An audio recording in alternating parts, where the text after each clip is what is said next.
Memory transcription subject, Ambassador Tarva of the Venlil Republic. Date, standardized human time, March 22nd, 2137. The first Sapient Coalition convention felt like a trimmed-down version of the Federation's meetings, with the familiar markings of diplomacy I'd seen for years. These were the parties that I devoted my life to negotiating with, long before I knew the peaceful union in the stars was a lie. Today's agenda was centered around anything relating to genetic research, though I imagined that Werton's salvation would be brought up later. The United Nations was owed basic courtesy after sparing Calqua, so I hoped the avians had finally seen reason. On a personal note, Noah was present as my aide, though that was a bit reductive of his true purpose. I wished to try to see the species I'd known for years through his eyes. Humanity had cultivated an array of 38 races, more than just the ones who were recognized across Earth. The Takan representative's grey hide, hunched over his station, told me their polity was ready to work. The infamous Dr. Zahn, who cheered on Sovlin, wasn't indicative of the larger Takan species who'd opened embassies to humans and had been ready from the start to stick it to the Kolshians. The iridescent carapace of the Verin ambassador was visible across from a Terran aide. Some predators were less than fond of insects, but this particular race had only ever gone from neutral to friendly. The Leishan diplomat, who'd always struck me as a little creepy, seemed to be hitting it off with an entire group of Earthlings. The Drivlar attaché, unsurprisingly, was snoozing on his desk. For the more well-known members of the audience, the Crocodile, Harchand and Tillfish had chosen spots in the back of the hall, avoiding wandering UN diplomats. At the opposite end of the spectrum, Yortul Ambassador Laulo appeared to be flaunting battle footage with anyone who would watch, making exaggerated gestures to accompany his boastful rhetoric. Mazik Vice President Kuiper had allowed a human colonial leader from Liberty's Bastion to share her station, which showed respect to the Terran settlement in Koa's vicinity. The distant Peltons were flipping through a leaflet on their refugee problem, clearly wanting to insert it into next week's agenda.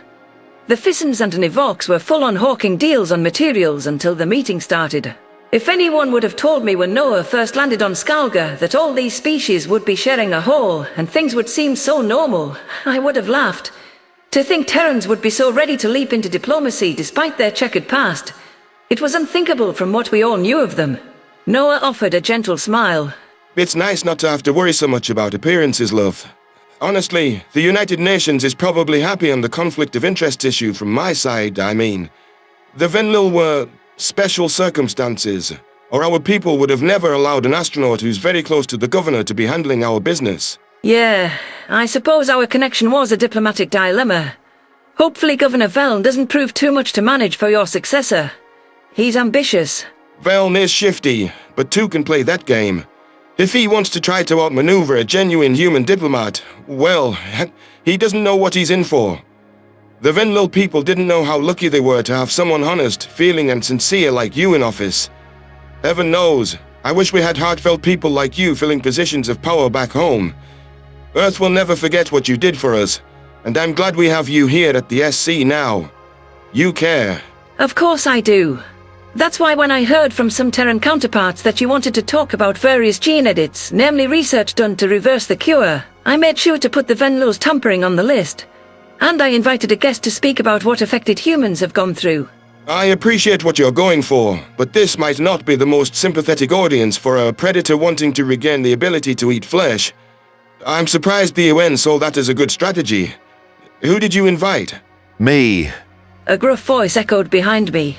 Noah failed to mask his obvious surprise as he sighted a red-haired human with a twisted nose and criss-cross scars below each eye socket. Marcel Fraser was almost as well known as my astronaut after the footage of his torture was broadcast to billions across the galaxy. If any Terran could be a sympathetic face to the Sapient Coalition listeners, this was the one. There were some controversies about what happened with Slanik, of course, but by all accounts, Marcel was a long-suffering herbivorous hero. He was also well acquainted with how Venlil thought, and could frame why it was important to seek remediation, even for a vegetarian. It's all part of my plan, because what the SC really needs to talk about is beyond cured humans. It's about any omnivores forcibly converted into herbivory who want to go back. That idea would be a touchy subject, given how taboo predator diets had been throughout our lives. It took concentrated efforts to turn a blind eye to how Terrans operated. The first time Noah had a ham and cheese sandwich around me back at his place, I felt my years of brainwashing try to desapientize the man I loved. On the bright side, at least it wasn't blood-soaked carcass munching like I envisioned that first time on Arthur together. If someone told me I'd accept nourishment of that kind years ago. But it didn't matter. I understood the nutritional requisites some species had, and whether the intent was to go back to omnivory or avoid allergic reactions, other SC races should have a say in their diet too. I extended a paw in the human handshake gesture. Marcel, I'm delighted to see you again, under much more pleasant circumstances than on war-torn Earth or the prior time at the outpost. I'm glad to be doing something to help Ambassador. It does sting a little that all these listeners will just see me as the poster boy of human victimhood. Marcel sighed. I'm here to make everyone feel more sorry for me than they already do, right? Put your chin up, unless you feel sorry for yourself. The Federation has done shitty things, and several of those shitty things happened to you. You are the perfect spokesperson for millions affected by this. But why we're really here is to fix this mess, and you're here to convince them it needs fixing. Like it or not, you have sway over choices made at the highest echelons of government. Clear all your uncertainty and decide how you plan to use that power. Noah whistled in appreciation. What she said. It's good for us to see you here, standing tall from where you were not too long ago. You don't just earn pity. You're a damn inspiration. A testament to the human spirit. I don't know about that. I've always tried to do right by people. And believe me, there'll be no theatrics needed for what this cure has taken from me. Marcel forced a smile, shoving his hands in his pockets. His hazel eyes swirled with brooding intensity.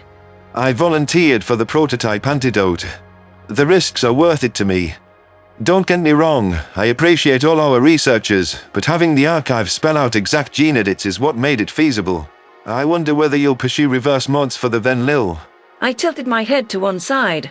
Yes, Noah and I were just discussing that. It's definitely something almost every Venlil can agree on, and I have Veln's blessing to declare our intention to move forward with the reversal. On the debate stage, he acknowledged that we both see this as important to our people. The UN has been tabulating which changes need undoing for us since the archives. That's awesome. I wish Sonic was here to see that. He couldn't stand seeing what they did to you. My astronaut scowled. I don't support what your buddy did, but I get it. It infuriates me that Tarva's lived her whole life deprived of basic things because someone hundreds of years ago decided to kidnap her ancestors' children and transform their genome. It wasn't so bad until we knew what had been taken from us, I sighed. But don't worry, I'll do what it takes to see that future generations aren't shackled for humans or Venlil. The stage is all yours, Marcel, if you're ready. The red-haired human nodded. No sense delaying. I'll be going, short and sweet. I offered a polite wave to the former UN soldier who'd been cured during an incident at the Battle of Milu. What I hadn't told Noah when mentioning Venlil genetic reversal was the decision I'd reached for myself. With my safety on the line, I wasn't sure he'd approve. The archive's files of 45G detailed the exact modifications the Farsul made with unique specificity, even compared to info on the protovirus used for different cure bioweapons.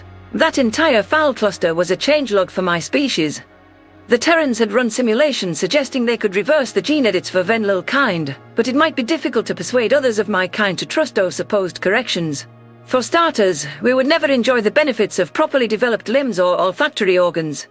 Still, if we wanted to erase the Farsul's impact on our society, the majority of the herd needed to choose to go back to our empowered selves. It was a tough sell when it could have consequences for us in the present and entailed having our DNA altered by another group of aliens. The success of the reversal and any side effects on newly grown children wouldn't be seen for years. That left the other part of my plan. It was going to be one fireball of a topic to broach with Noah.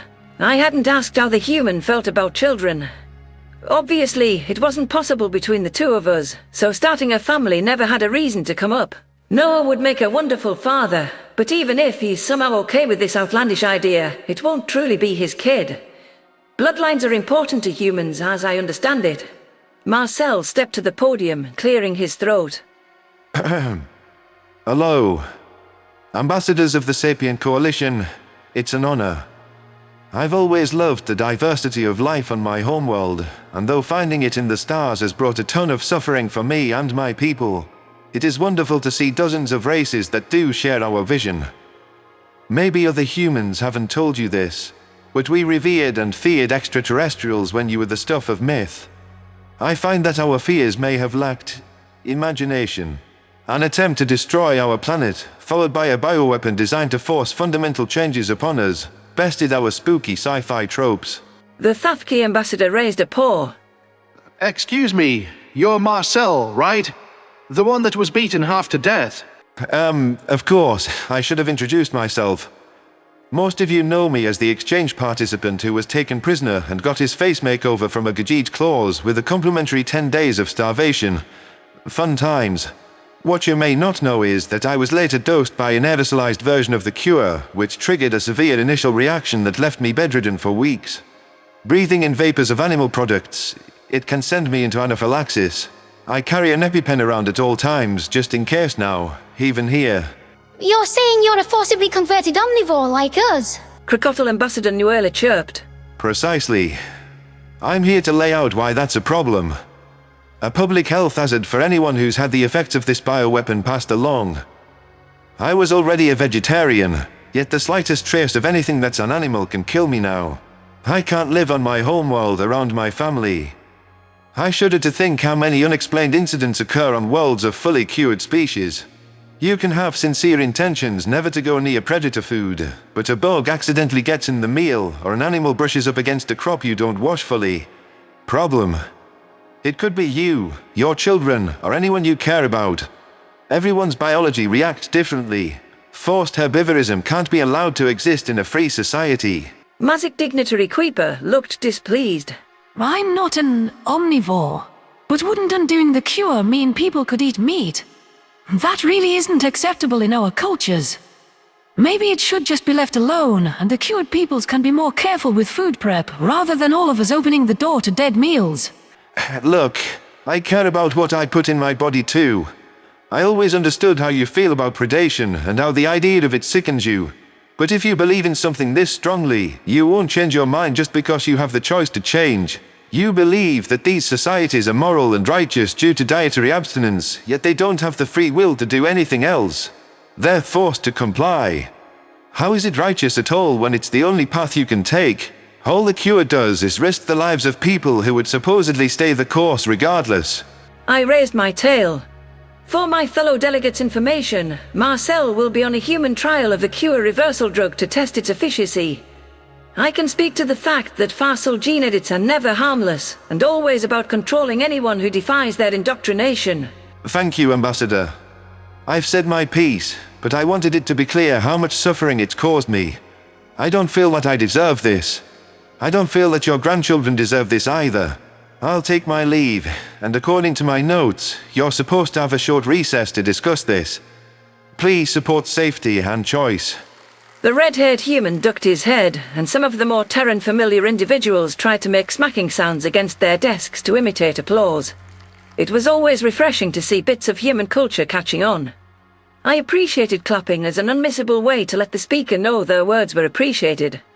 Part of me wondered where Marcel Fraser, Aunt Slanek, would be if not for his capture all those months ago.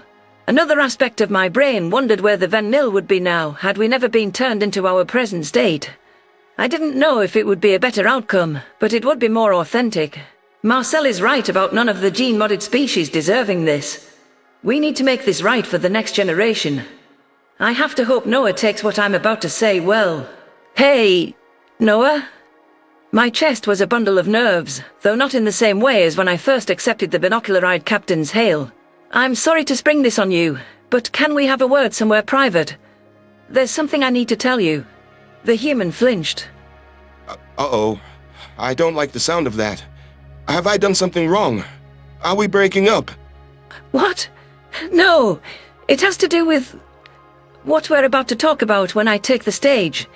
Please, just follow me. I scurried out of the meeting auditorium, finding my way to a private discussion chamber. Noah looked apprehensive, but shut the door behind him. What if he was offended by what I was about to propose, or despised the idea? Would he get angry that I recklessly wished to be among the first to have my gene edits undone and bring an uncrippled child into the world? My ears bunched up with frustration as I struggled to think how I would explain my sudden shift in future plans. The astronaut was growing more concerned by the moment, so I knew I needed just to spit it out. I'm getting the gene edits reversed. I want to be one of the first, to show my people they can trust it. Like Marcel said, the risks are worth it to see what was taken from us undone, I blurted. Noah tapped his chin with his fingers. Tarva, you know I support your decision. You should have bodily autonomy. That said, it won't change anything about your present circumstances, now or ever. It's about the future generations. Is it worth the risk when there's no, offspring? Yeah, about that. Oh, I see. It's wonderful that you're thinking about motherhood, though I admit I'm caught a bit off guard. I know I should never say this aloud, but aren't you past birthing age? You know, haven't you hit menopause? Fuck, this is awkward. I recoiled in confusion. Menopause? I have no idea what you're talking about. Noah's expression became more flustered. It's human women. They stop getting periods and being able to have children during their middle age. Gah, I'm going to stop talking. I really should have researched more about Venlil by now, but I didn't even think of that. That's not a thing for us, or any other species that I've heard of. I love you, humans, but you're extremely strange on an anatomical level. Also, what's a period? Maybe you should talk about this with Sarah. I don't think I'm, qualified in this department. But I don't have a problem with you wanting children, per se. It's just, you know that's not something that could happen between a human and a Venlil. That's why you pulled me aside, right? Are you asking for an, open relationship? Frankly, I want to be exclusive. I'm asking if you would be okay with me seeking a reverse-modded donor, so that you and I could raise a child, uncrippled and free of gene edits, as our own. If that would violate what you see as exclusivity or us starting a family. Noah was quiet for a few seconds. Sorry, I'm processing that. Tarva, I want to spend the rest of my life with you. If this is what you want, then we'll make it work. I'll love our little Venlil goober with all my heart. I'm so relieved that you're okay with it. I know it's a lot to ask, but I need us to be a part of building that future generation. Our legacy. I guess peace in the galaxy and saving the human race won't be enough of a legacy. Never hurts to add a little more. With you by my side, I feel like I can always go beyond what I ever dreamed was possible. Now, let's go get the SC on our side. I can't wait to tell them all about our plans to restore the Venlil to our true selves. My human wrapped an arm around my shoulders, and I gave him a grateful ear flick for his unwavering support. As long as the Predator stood beside me, no challenge was insurmountable. Together, we returned to the main venue to rally our allies around the gene reversal program that would play a huge part in our future lives.